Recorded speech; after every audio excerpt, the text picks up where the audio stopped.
नमस्कार, देवभूमि समाचार में आपका स्वागत है। आपके साथ मैं रीना झा बालियान। खबरों का रुख करेंगे, लेकिन उससे पहले एक नजर डालते हैं इस वक्त की हेडलाइंस पर।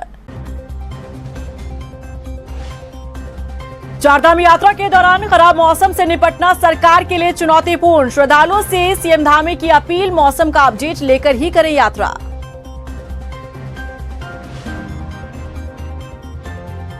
उत्तराखंड में जमीन खरीदना होगा मुश्किल। भूमि की खरीद फरोख्त के लिए कराना होगा वेरिफिकेशन। भूमाफियाओं पर लगाम लगाने की कवायद।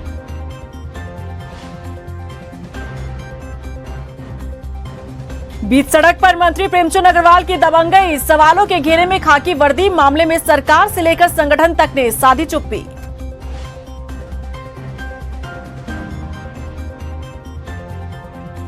कर्नाटक चुनाव में कांग्रेस के घोषणा पत्र को लेकर उत्तराखंड में हंगामा। कांग्रेस दफ्तर के सामने बजरंग दल के कार्यकर्ताओं का प्रदर्शन।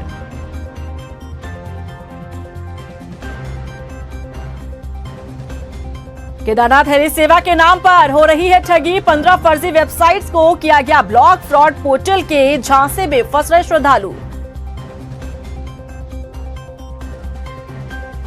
चलिए खबरों का रुख कर लेते हैं। उत्तराखंड में शुरू हुई चारधाम यात्रा को लेकर मुख्यमंत्री धामी खुद अपडेट ले रहे हैं। चारधाम यात्रा को लेकर सीएम धामी ने बताया कि यहां पर श्रद्धालुओं और पर्यटकों की यात्रा को सुगम बनाने के लिए जरूरी निर्देश दिए हैं। सीएम धामी ने श्रद्धालुओं से अपील की है कि वो देवभूमि आने से पहले मौसम का अपडेट लें। दरअसल पिछले 3 दिन खराब मौसम की वजह से बुधवार को केदारनाथ धाम की यात्रा को बंद किया गया था। 24 घंटे के बाद गुरुवार को केदारनाथ धाम की यात्रा फिर शुरू हुई। चारधाम यात्रा चूंकि पिछले दिनों थोड़ा केदारनाथ जी की यात्रा बाधित हुई थी और भारी बर्फबारी पिछले 1 महीने से लगातार होती रही है, उसके बावजूद भी दर्शन करने वाले श्रद्धालुओं की संख्या लगातार बढ़ी है। हालांकि बीच बीच में मैंने स्वयं भी अपील की थी, हमारे प्रशासन के लोगों ने भी अपील की थी कि मौसम ठीक हो जाए तभी वो यात्रा को आगे बढ़ाएं, यात्रा में आगे आएं, क्योंकि हम चाहते हैं कि उत्तराखंड में चारधाम आने वाले सभी श्रद्धालु तीर्थयात्री उनको किसी भी प्रकार की परेशानियों का सामना न करना पड़े। सूबे के मुखिया पुष्कर सिंह धामी ने पर्यावरण संरक्षण के लिए इको टास्क फोर्स को सौगात दी है। यहां पर बता दें कि उत्तराखंड बागवानी विभाग ने 127वीं इको टास्क फोर्स को नए वाहन सौंपे हैं। मुख्यमंत्री धामी और कृषि एवं सैनिक कल्याण मंत्री गणेश जोशी ने इन वाहनों को रवाना किया। इस मौके पर मुख्यमंत्री पुष्कर सिंह धामी ने कहा कि उत्तराखंड में इको टास्क फोर्स पर्यावरण के संरक्षण के लिए लगातार काम कर रही है। इको टास्क फोर्स की मिली नई सौगात से टीम की कार्य क्षमता बढ़ेगी।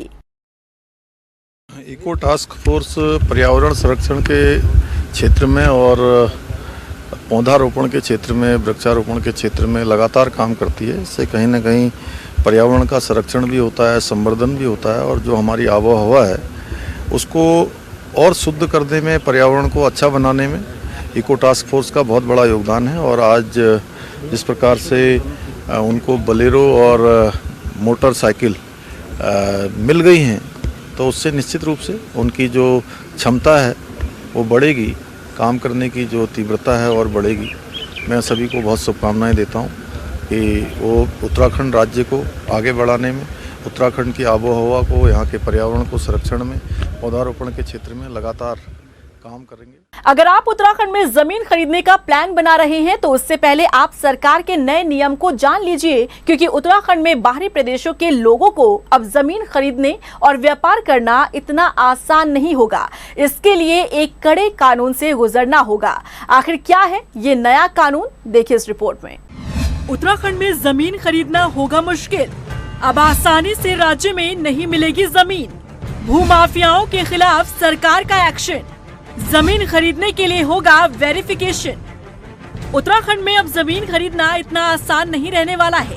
अगर आप राज्य में जमीन खरीदने की तैयारी में हैं, तो आपको बता दें, बाहरी प्रदेशों के लोगों को अब उत्तराखंड में जमीन खरीदने के लिए वेरिफिकेशन के नियम से गुजरना होगा। यानी अब उत्तराखंड में जमीन खरीदना पहले जैसे नियमों के मुताबिक आसान बाहरी प्रदेशों के लोगों के लिए होने वाला नहीं है, क्योंकि सरकार कड़े नियम इसको लेकर बनाने जा रही है ताकि बेरोक टोक जमीन प्रदेश में ना खरीदी जाए। कैबिनेट बैठक में इसको लेकर चर्चा भी हुई। मुख्यमंत्री पुष्कर सिंह धामी ने जमीन खरीदने के लिए वेरिफिकेशन को मंजूरी भी दे दी है।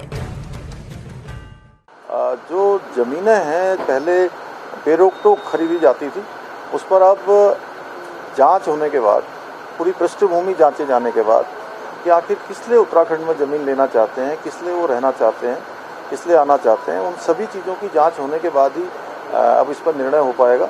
अभी हमने कहा है कि कल से ही जो है इस पर सब पर रोक लग जाएगी। जानकारी के मुताबिक जो लोग बाहरी प्रदेशों से उत्तराखंड में व्यापार करने या घर बनाने के लिए जमीन खरीदेंगे, उन्हें सत्यापन की प्रक्रिया से गुजरना होगा। इसके लिए उन्हें जमीन खरीदने से पहले वेरिफिकेशन का फॉर्म भरना होगा, जिसके माध्यम से जिस जगह के मूल निवासी जमीन खरीदने वाला व्यक्ति होगा, उनके नजदीकी थाने से उनका सत्यापन किया जाएगा। सत्यापन के बाद ही बाहरी प्रदेशों के व्यक्ति जमीन खरीद पाएंगे। ये कल माननीय मंत्रिमंडल में एक सुमोटो निर्णय था माननीय मंत्रिमंडल का, और उस पर चूंकि प्रशासनिक विभाग राजस्व विभाग है, तो राजस्व विभाग उसको अध्यादेश के माध्यम से करने जा रहे हैं। अध्यादेश का प्रारूप जल्दी सक्षम स्तर पर अनुमोदन लेकर के उसको करेंगे। धामित सरकार के इस फैसले से बीजेपी काफी उत्साहित नजर आ रही है। बीजेपी का कहना है कि आम जनता भी मुख्यमंत्री के इस फैसले को लेकर सरकार का आभार व्यक्त कर रही है। तो वहीं कांग्रेस का कहना है कि जिन लोगों ने उत्तराखंड में जमीन खरीद ली, क्या सरकार उनका भी वेरिफिकेशन करवाएगी? देखिए, उत्तराखंड सरकार ने जो अभी निर्णय लेने का फैसला किया है कि जो बाहर का व्यक्ति उत्तराखंड राज्य में जमीन खरीद रहा है या कुछ भी काम करने वाला है, उसके बारे में विस्तृत जानकारी जुटाई जाएगी। अगर वो कहीं आपराधिक प्रवृत्ति का व्यक्ति है, कोई उसके खिलाफ अपराध है, तो ऐसे व्यक्ति को राज्य में जमीन खरीदने और कारोबार करने से रोका जाएगा। ये निर्णय राज्य के व्यापक हित में है और राज्यवासियों ने इस निर्णय की प्रशंसा की है और मुख्यमंत्री जी को बधाई दी है। क्या अभी तक जो बाहरी व्यक्ति यहाँ जमीन खरीद रहे थे, विगत 6 वर्षों से भारतीय जनता पार्टी सत्ता में है, क्या इन्होंने उनका वेरिफिकेशन किया कि नहीं किया? इसका मतलब आज तक इन्होंने उनका कोई भी कहीं भी कोई भी सत्यापन नहीं किया। जो आए वो खरीद ले। भाजपा उनका भी तो सत्यापन करे, जिनको इन्होंने वो दी है, अभी तक जमीन दी है, दान में दी है, कुछ दिया है, उसका भी कम से कम पार्टी को सत्यापन करना चाहिए। बाहरी प्रदेशों के व्यक्तियों के लिए उत्तराखंड में जमीन खरीदने को लेकर सरकार नया कानून बनाने जा रही है, जिसके तहत माना जा रहा है कि आपराधिक किस्म के लोगों को प्रदेश में जमीन खरीदना मुश्किल हो जाएगा। ऐसे में सबकी निगाह प्रदेश सरकार पर है कि इसे लेकर सरकार कब अध्यादेश लाती है और क्या वास्तव में नया कानून आने से आपराधिक किस्म के लोगों पर नकेल कसा जाएगा। टाइम टीवी के लिए देहरादून से मनीष जंगवाल की रिपोर्ट। कैबिनेट मंत्री प्रेमचंद अग्रवाल सत्ता के नशे में इस कदर डूबे हैं कि ना तो उन्हें अपने पद की गरिमा का ख्याल रह गया है और ना ही सरकार की छवि का। बीच सड़क पर युवक के साथ हाथापाई करने के मामले में भले ही पुलिस ने मुकदमा दर्ज कर लिया हो, लेकिन सवाल है कि ऐसे मंत्री पर क्या बीजेपी एक्शन लेगी। रिपोर्ट देखिए। मंत्री जी की दबंगई बीजेपी के गले का फांस बनी। बीच सड़क पर मंत्री जी का पारा हाई, युवक के साथ कर दी हाथापाई। मंत्री पर क्या पार्टी करेगी कार्रवाई? कुछ बताने से पहले आप ये 2 वीडियो देख लीजिए, जिसके बाद आप भी समझ जाएंगे कि आखिर सत्ता की हनक कहते किसे हैं। ये देखिए वीडियो नंबर 1, वीडियो नंबर 2। ये दोनों ही तस्वीरें ऋषिकेश की हैं।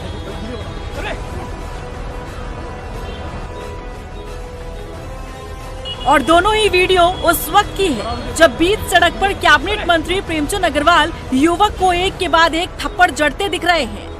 अब तक पहले वीडियो के आधार पर मंत्री जी ने खुद को पाक साफ बताया था और सामने वाले युवक को आरोपी बताते हुए चोरी का मामला करार दिया था। लेकिन मंत्री जी, अब आपके इस कारनामे का एक और वीडियो सामने आ गया है। गौर से देखिएगा, ये आप ही हैं ना? अब खुद को पहचानने से भी इनकार मत कर दीजिएगा। खैर, मंत्री हैं, कुछ भी बोल सकते हैं, लेकिन मंत्री जी तस्वीरें झूठ नहीं बोलती। और इसमें किस कदर युवक सुरेंद्र सिंह नेगी को पीटा जा रहा है, ये किसी को बताने की जरूरत नहीं। आपके गनर भी दिख रहे हैं जो अपनी वर्दी का रौब दिखा रहे हैं, लेकिन मंत्री जी ये क्या? आप क्यों अपने हाथ की सफाई कर रहे हैं? अब इस पर भी सफाई पेश करेंगे क्या आप मंत्री जी? यहाँ तक की जानकारी ये भी है कि जिस शख्स को मंत्री प्रेमचंद अग्रवाल पीट रहे हैं वो आरएसएस के कार्यकर्ता बताए जा रहे हैं। यानी कि बीजेपी सरकार में आरएसएस के कार्यकर्ता भी सुरक्षित नहीं है।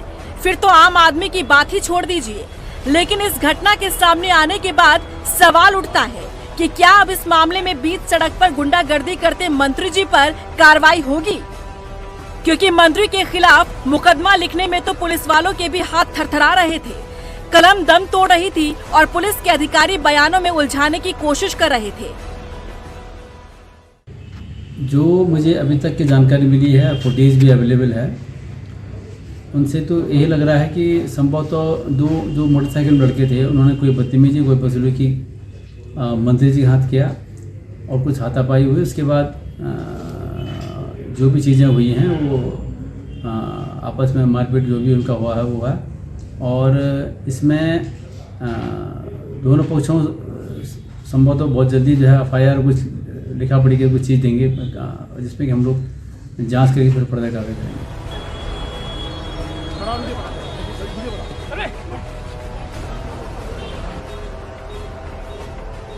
लेकिन सच किसी से छिपता नहीं है।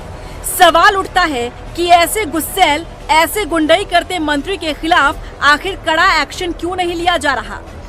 एक बार नहीं, कई बार प्रेमचंद अग्रवाल ने सरकार को असहज की स्थिति में लाने का काम किया। यहाँ तक कि उत्तराखंड के इतिहास में ये पहली बार हुआ जब किसी कैबिनेट मंत्री को बीच सड़क पर गुंडागर्दी करते देखा गया हो। क्या मंत्री जी के कारनामे का वीडियो सरकार और बीजेपी के नेताओं के पास नहीं पहुंचा, या यूं कहें कि सब कुछ देखकर भी अनजान बना जा रहा है? भले ही सूबे के मुखिया ने मंत्री प्रेमचंद अग्रवाल को तलब किया हो, लेकिन क्या मंत्री जी को फटकार लगी या सिर्फ चाय पर चर्चा कर विदा कर दिया गया? खैर, ये तो बंद दरवाजे के अंदर की बात है, इस पर सिर्फ आंकलन ही किया जा सकता है। लेकिन ये भी सच है कि सरकार और संगठन का फिलहाल कोई साथ मंत्री जी को मिलता नहीं दिख रहा है।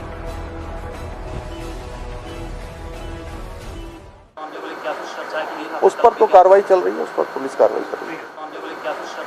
उस पर तो कार्रवाई चल रही है, उस पर पुलिस कार्रवाई कर रही है। ऐसे में मंत्री प्रेमचंद अग्रवाल के खिलाफ क्या एक्शन लेने का कोई प्लान तैयार किया जा रहा है? जिस तरह से बीच सड़क पर आरएसएस के कार्यकर्ता पर मंत्री जी ने हाथ साफ किया, क्या उन्हें मंत्री की कुर्सी से हाथ धोना पड़ेगा? सवाल कई हैं, जिसके जवाब तलाशने की कोशिश जारी है। टाइम टीवी के लिए देहरादून से ब्यूरो रिपोर्ट।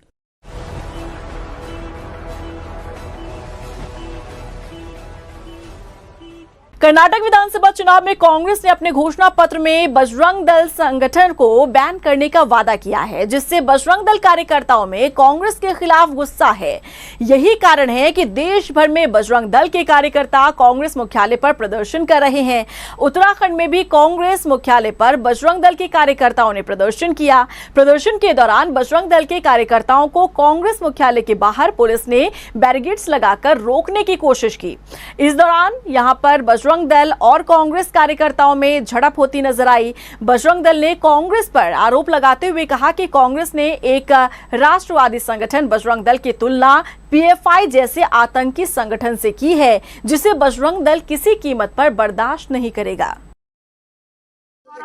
हिंदू मुस्लिम देश कराए गए, लेकिन मुसलमानों की सरपरस्ती को उठाकर अपने सर पर आज जिहादी मानसिकता को लागू करने का प्रयास कर रही है, शरीयत कानून लागू करने का प्रयास कर रही है और देश के सबसे बड़े राष्ट्रवादी संगठन बजरंग दल पर बैन लगाने की बात कर रही है। देखो, हम लोगों की पुलिस से ये मांग होगी कि इन लोगों को सबको अरेस्ट किया जाना चाहिए। इस तरीके के जो प्रदर्शन जो लोग करते हैं, जो प्रदेश में अशांति व्यवस्था फैलाने की कोशिश करते हैं, लोगों के मन में एक भ्रम पैदा कर रहे हैं, इन लोगों के ऊपर कड़ी से कड़ी कार्रवाई होनी चाहिए, नहीं तो पूरे प्रदेश में एक अलग सा माहौल होगा। ये माहौल बच्चों के मन में जहर घोलने वाला माहौल है। लोगों के मन में जो समाज है उसके लिए ये चीजें खराब है। वहीं उत्तराखंड कांग्रेस मुख्यालय में बजरंग दल के प्रदर्शन पर उत्तराखंड कांग्रेस ने तीखी प्रतिक्रिया दी है। कांग्रेस का कहना है कि लोकतंत्र में बहुदलीय प्रणाली होती है, उनकी विचारधाराओं में मतभेद होना बहुत स्वाभाविक है, लेकिन जिस तरह सोशल मीडिया पर यहां पर उत्तेजनक और भड़काऊ पोस्ट बजरंग दल द्वारा कांग्रेस पार्टी के लिए डाली जा रही है,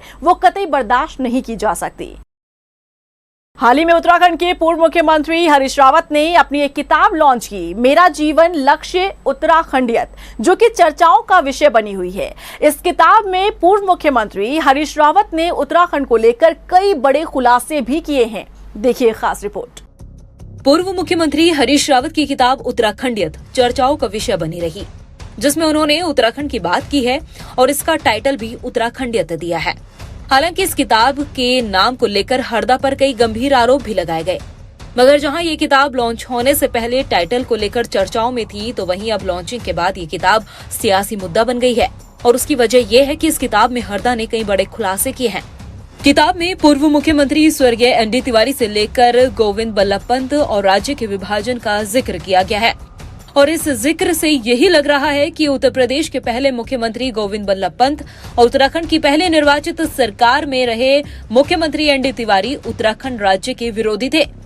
दरअसल हरदा ने अपनी किताब में लिखा है कि रामपुर तिराहा कांड के बाद तत्कालीन पीएम नरसिम्हा राव उत्तराखंड को केंद्र शासित प्रदेश बनाने पर सहमत थे। इसके लिए उत्तराखंड के नेताओं को बुलाया गया था, लेकिन गलती से उस बैठक में एनडी तिवारी को भी न्योता दे दिया गया। लेकिन उस वक्त एनडी तिवारी केंद्र में मंत्री न बनने से नाराज चल रहे थे, जिसके चलते एनडी तिवारी उत्तर प्रदेश के विभाजन के खिलाफ थे और उन्होंने अपनी बात को रखने के लिए गोविंद बल्लभ पंत के नाम का सहारा लेते हुए कहा था कि राज्य का विभाजन उनकी लाश पर होगा। इन सब को लेकर कांग्रेस का कहना है कि जो कुछ भी पूर्व मुख्यमंत्री हरीश रावत ने अपनी किताब में लिखा है, वो उनके अनुभव और उस वक्त की वार्तालाप के आधार पर लिखा गया है। कि हम लोग उस कालखंड के तो है नहीं, हमारा राजनीति में पदार्पण उसके काफी समय बाद हुआ, तो ना हम प्रत्यक्षदर्शी हैं ना प्रत्यक्ष गवाह हैं। ऐसे में जो कुछ भी माननीय रावत जी ने लिखा वो उनके अपने पर्सनल अनुभव होंगे, उनके जो कुछ भी वार्तालाप उनके पंत जी से या स्वर्गीय तिवारी जी से हुए हैं वो होंगे, या जो कुछ उन्होंने देखा होगा, महसूस किया होगा। बॉडी लैंग्वेज से भी बहुत कुछ पता चलता है, वक्तव्यों से भी बहुत कुछ पता चलता है और इंटरनल डिस्कशन से भी बहुत पता चल जाता है। तो हो सकता है कि मंशा ना रही हो उत्तराखंड पृथक राज्य बनाने के बारे में उनकी, और इसके बारे में बेहतर मुझे लगता है कि माननीय रावत जी ही ज़्यादा कुछ टिप्पणी कर पाएंगे, क्योंकि हम उसके बहुत बाद में आए, तो हमारा इस पर टिप्पणी करना ठीक नहीं। वहीं पूर्व मुख्यमंत्री हरीश रावत ने अपनी किताब उत्तराखंडियत में इस बात का जिक्र किया है कि वो उत्तराखंड राज्य गठन के पक्ष में थे, जबकि भाजपा का कहना है कि उत्तराखंड राज्य भाजपा की देन है और पूर्व प्रधानमंत्री अटल बिहारी वाजपेयी ने ही उत्तर प्रदेश से राज्य उत्तराखंड को अलग किया था और उस वक्त खुद हरीश रावत भी उत्तराखंड राज्य के अलग निर्माण को लेकर पक्ष में नहीं थे और अब उत्तराखंडियत किताब के सहारे अपनी खोई हुई साख को बचाने का काम कर रहे हैं। प्रकार से वो उत्तराखंड राज्य निर्माण की जो बात कर रहे हैं कि वो फलाने कहा, स्वयं हरीश रावत जी उत्तराखंड राज्य निर्माण के विरोधी रहे हैं। भारतीय जनता पार्टी के द्वारा उत्तराखंड राज्य बनाया गया है और इसके विकास के लिए, उत्तराखंड के विकास के लिए भाजपा काम कर रही है और 2025 तक हमारे मुख्यमंत्री पुष्कर सिंह धामी जी ने जो लक्ष्य रखा है कि 2025 तक उत्तराखंड देश का सर्वश्रेष्ठ राज्य बनेगा विकास की दृष्टि से, उस लक्ष्य पे हम काम कर रहे हैं। लेकिन हरीश रावत जी जिस प्रकार से किताब के माध्यम से जो संदेश देना चाहते हैं, वो सिर्फ अपने जो अविश्वसनीयता उनकी जनता के बीच जो उनकी पैदा हुई है, उसको एक मिटाने भन का एक साधन मात्र है। उत्तराखंड राज्य को बने हुए भले ही 22 साल पूरे हो चुके हैं, मगर आज भी राज्य गठन को लेकर सियासत होती रहती है। बीजेपी हो या फिर कांग्रेस, दोनों ही दल राज्य निर्माण का क्रेडिट खुद लेना चाहते हैं, मगर शायद राजनीति के बीच उन राज्य आंदोलनकारियों को भूल जाते हैं जिनकी बदौलत ये राज्य बना है। खैर, इस मामले पर कब तक सियासत होती है ये देखना होगा। टाइम टीवी के लिए देहरादून से सुशांत सिंह की रिपोर्ट। राज्य सरकार ने केदारनाथ हेली सर्विस के नाम पर ठगी पर लगाम लगाने के लिए ऑनलाइन बुकिंग की जिम्मेदारी आईआरसीटीसी को सौंपी, लेकिन साइबर ठगों ने एक कदम ऊपर निकलकर इसका भी तोड़ निकालकर ठगी करना शुरू कर दिया है। आखिर क्या है ये पूरा मामला, इस स्पेशल रिपोर्ट में देखिए। बीते साल केदारनाथ हेलीकॉप्टर सेवा के लिए कई यात्रियों के साथ ठगी की घटना सामने आई थी, जिसके बाद सरकार ने ऑनलाइन बुकिंग का काम आईआरसीटीसी को सौंपा। आईआरसीटीसी के पास फिलहाल रेलवे टिकट बुकिंग का जिम्मा है, लेकिन साइबर ठगों ने केदारनाथ हेलीकॉप्टर सर्विस के नाम पर आईआरसीटीसी के पैडलर एक फर्जी आईआरसीटीसी की वेबसाइट तैयार की है, जिससे ठगी की घटना को अंजाम दिया जा रहा है। वहीं उत्तराखंड साइबर पुलिस ने अभी तक केदारनाथ धाम के नाम पर करीब 15 फर्जी वेबसाइट को बंद करवाया है। साथ ही 12 अन्य फर्जी साइट्स को भी बंद करवाने की तैयारी चल रही है। साथ ही केदारनाथ हेली सर्विस के नाम पर ठगी कहीं न कहीं पुलिस के लिए चुनौती बनी है। केदारनाथ धाम में जो हेली सर्विसेज चलती हैं उसकी बुकिंग को लेकर गत वर्षों में काफ़ी शिकायतें प्राप्त हुई थी कि काफ़ी लोगों के साथ में धोखाधड़ी की गई थी। तो उसी को ध्यान में रखते हुए एसटीएफ के द्वारा इस बार प्रिवेंटिव कार्रवाई की जा रही है, जहां पहले से ही ऐसी वेबसाइट्स की जानकारी करके उनको ब्लॉक कराया जा रहा है, उनको डाउन कराया जा रहा है, जिससे कि जो लोग हैं उनके साथ में किसी प्रकार की धोखाधड़ी ना हो पाए। इसमें अभी तक हमने 15 वेबसाइट्स को चिन्हित करके उनको डाउन करा दिया है। और भी आगे जैसे जैसे वेबसाइट्स हमारी नॉलेज में आएंगी उनको हम तत्काल बंद कराएंगे। इसके साथ ही हमने गूगल से भी पत्राचार किया है कि वो अपने सर्च रिजल्ट्स में ऐसी फेक वेबसाइट्स को ऊपर शो ना करें और उनके द्वारा भी अपने जो इस कार्य में सहयोग प्रदान किया जाए। हालांकि एसटीएफ की टीम द्वारा लगातार फर्जी वेबसाइट को बंद करवाने के साथ ही ऐसी फर्जी वेबसाइट पर नजर रखी जा रही है। एसटीएफ द्वारा लगातार हेली सर्विस में टिकट बुकिंग को लेकर ठगी से बचने के लिए सावधानी बरतने की अपील की जा रही है। देखिए, जैसा कि मैंने बताया अभी कि केवल IRCTC के द्वारा ही केदारनाथ धाम में हेली सर्विसेज के लिए टिकट्स बुकिंग की जा रही हैं। तो सभी लोगों से अपील रहेगी कि अन्य किसी प्रकार के झांसे में ना आए, किसी प्रकार के एजेंट के संपर्क में ना आए, और अगर आपको टिकट बुक कराना है तो स्वयं IRCTC की वेबसाइट पर जाकर ही कराएं। और अगर कोई और क्लेम करता है कि आपको टिकट बुक करा कर दे देगा, कोई आपको फेसबुक पर ऐड मिलता है या किसी अन्य सोशल मीडिया पर एडवर्टीजमेंट या कोई नंबर मिलता है, तो उस पर किसी प्रकार का संपर्क ना करें। केदारनाथ हेली सर्विस के नाम पर ठगी कहीं न कहीं पुलिस के लिए चुनौती बनी है, जहां एक तरफ इन साइट्स पर लगातार लगाम लगाने की जुगत में पुलिस लगी है, तो वहीं दूसरी तरफ साइबर ठग नए नए तरीके इजाद कर रहे हैं, जिस पर अब केवल सतर्कता ही बचाव है। टाइम टीवी के लिए देहरादून से हिमांशु चौहान की रिपोर्ट। कुमाऊं मंडल विकास निगम की ओर से संचालित आदि कैलाश यात्रा आज से शुरू हो गई है। हल्द्वानी के काठगोदाम से शुरू होने वाली 8 दिवसीय यात्रा का पहला पड़ाव पिथौरागढ़ है। हालांकि उच्च हिमालय क्षेत्र में लगातार बारिश और हिमपात के चलते यात्रियों के लिए ये यात्रा साहस और खूबसूरती से भरी होगी। आदि कैलाश यात्रा का पहला दल, जिसमें देश के विभिन्न राज्यों से 19 यात्री शामिल हैं, काठगोदाम स्थित कुमाऊं मंडल विकास निगम के गेस्ट हाउस में आदि कैलाश यात्रियों का यहाँ पर आपको बता दें कि KMVN के MD विनीत तोमर ने यात्रियों से निवेदन भी किया कि यात्रा के दौरान उच्च हिमालय क्षेत्र में किसी भी तरह की दिक्कत होगी तो वो तत्काल यात्रा गाइड को सूचित करें। मनोकामना सभी का अच्छा हो, बाबा भोले बाबा सबकी सभी का अच्छा करे। ऐसे भी कैलाश यात्रा भी मैंने 2005 में 5वीं बैच में की है, तो KMVN से ही की थी और इसीलिए इस बार भी हम KMVN से ही जा रहे हैं। देखिए, इस बार हमारी यात्रा आज से प्रारंभ हो रही है। हमने लगभग 34 ग्रुप में यात्रा प्रारंभ करनी है इस बार। 20 ग्रुप जो हैं हमारे मानसून से पहले जाएंगे, जुलाई तक जाएंगे, और बचे हुए 14 ग्रुप हमारे अक्टूबर-नवंबर में जाएंगे। आज पहला ग्रुप है, इसमें लगभग 19 व्यक्ति यात्रा के लिए जा रहे हैं। ये काठगोदाम से काठगोदाम का जो लेक है, इसमें 8 दिन की यात्रा है। आज यहाँ से प्रारंभ करेंगे, भीमताल, हमारा कैंची धाम, चितई और जागेश्वर होते हुए पिथौरागढ़ जाएगी। देहरादून में सरकारी जमीनों पर किए गए अतिक्रमण को हटाने की कार्रवाई लगातार जारी है। अतिक्रमण कर बनाए गए मकानों और दुकानों के साथ अस्थायी निर्माण को भी तोड़ा जा रहा है। इसी बीच देहरादून के यहां पर आपको बता दें कि इंदर रोड पर अतिक्रमण हटाई गई और नगर निगम की टीम के साथ भैरव सेना और हिंदू संगठन के लोगों ने जमकर बवाल काटा। उनका कहना है कि अतिक्रमण हटाने के दौरान वहां पर शिवजी के मंदिर को भी तोड़ दिया गया। सिटी मजिस्ट्रेट कुसुम चौहान ने कहा कि इस मामले की जांच कराई जाएगी। सन 2002 में नगर निगम द्वारा एक अतिक्रमण किया गया था द्वारा स्टोर पर। वहाँ से जो मंदिर टूटा था उस मंदिर को यहाँ पर पुनः स्थापित किया गया था सन 2000 में। ठीक है, तो काफ़ी समय से ये मंदिर जीर्ण अवस्था में था। हमने इसको कई बार बनाने की कोशिश करी, लेकिन इसके द्वारा एक पड़ोसी है जो कि अपने आप को फुल सांसद बताता अपने आप को, उसने हमको ये मंदिर कभी बनाने नहीं दिया। हमने कई बार झगड़ा भी हुआ, कई बार कंप्लेन भी करी पुलिस में, लेकिन कोई कार्रवाई नहीं हुई। ये जो यहाँ पे बजरंग दल और भैरव सेना के द्वारा जिस जमीन को लेकर विरोध किया जा रहा है, उनका कहना है कि यहाँ पर एक मंदिर था और इस समय ये मंदिर नहीं है। तो इसके संबंध में जांच कराई जा रही है और पुलिस इसमें अपनी इंक्वायरी कर रही है और इसमें ये भी देखा जा रहा है कि ये जमीन किसकी है। इसमें नगर निगम से जांच करवाई जाएगी। देहरादून के एक फेमस यूट्यूबर अगस्त्य चौहान की सड़क हादसे में मौत हो गई। बताया जा रहा है कि bike rider Agastya Chauhan Yamuna expressway पर 300 किलोमीटर प्रति घंटे की स्पीड से बाइक चला रहा था और उसकी बाइक अनियंत्रित होकर डिवाइडर से जा टकराई और अगस्त्य की मौके पर ही मौत हो गई। मामले में एसपी ट्रैफिक अक्षय कोंडे ने फिर से यूट्यूबर्स और बाइक राइडर्स को चेतावनी दी है और अपील की है कि खतरनाक तरीके से बाइक न चलाएं।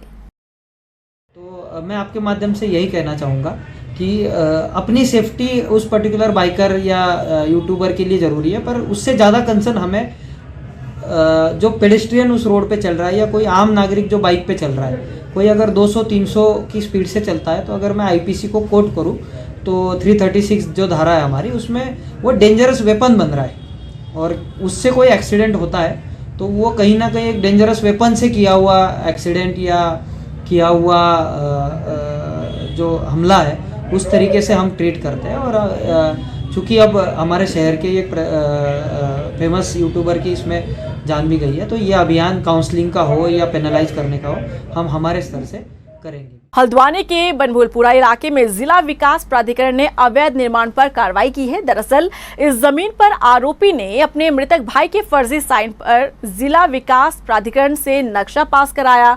मामले पर मृतक के बेटे ने जिला विकास प्राधिकरण से शिकायत की। मामले की जांच के बाद इस अवैध निर्माण को ध्वस्त किया गया है।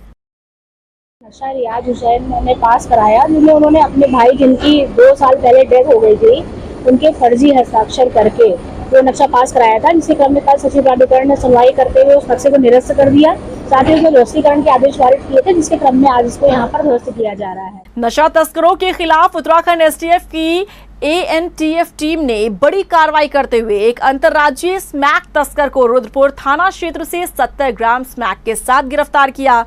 बता दें कि एसटीएफ एसएसपी ने बताया कि स्मैक की कीमत अंतर्राष्ट्रीय बाजार में लगभग 7 लाख रुपए है। आरोपी राज्य में अलग अलग जगहों पर स्मैक सप्लाई किया करता था। माननीय मुख्यमंत्री द्वारा जो ड्रग्स फ्री देवभूमि अभियान चलाया जा रहा है, उसमें लगातार हमारी एसटीएफ की जो ANTF टीम्स हैं वो लगातार कार्रवाई कर रही हैं और इसी क्रम में एक बड़ी सफलता हम लोगों को हासिल हुई है।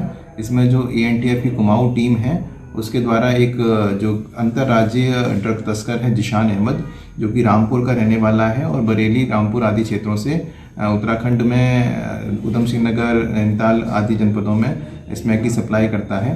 इसको 70 ग्राम स्मैक के साथ में गिरफ्तार किया गया, जिसके अंतर्राज्यीय बाजार में कीमत लगभग 7 लाख।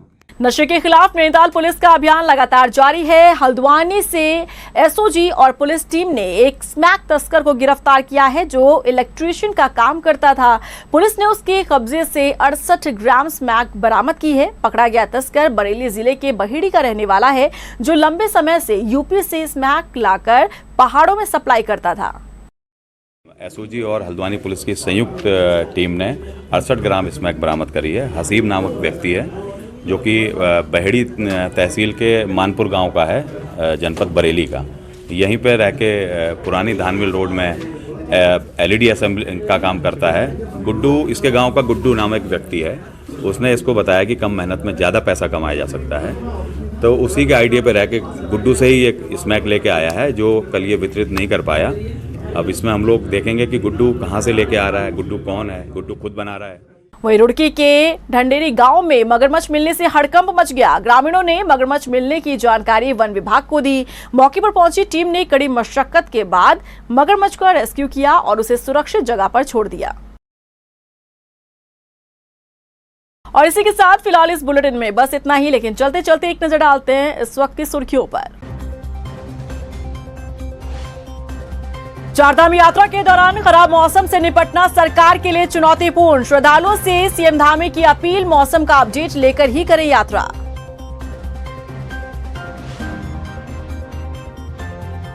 उत्तराखंड में जमीन खरीदना होगा मुश्किल। भूमि की खरीद फरोख्त के लिए कराना होगा वेरिफिकेशन। भूमाफियाओं पर लगाम लगाने की कवायद।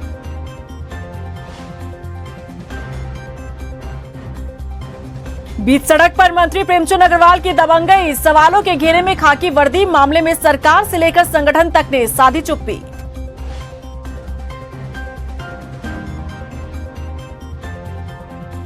कर्नाटक चुनाव में कांग्रेस के घोषणा पत्र को लेकर उत्तराखंड में हंगामा। कांग्रेस दफ्तर के सामने बजरंग दल के कार्यकर्ताओं का प्रदर्शन।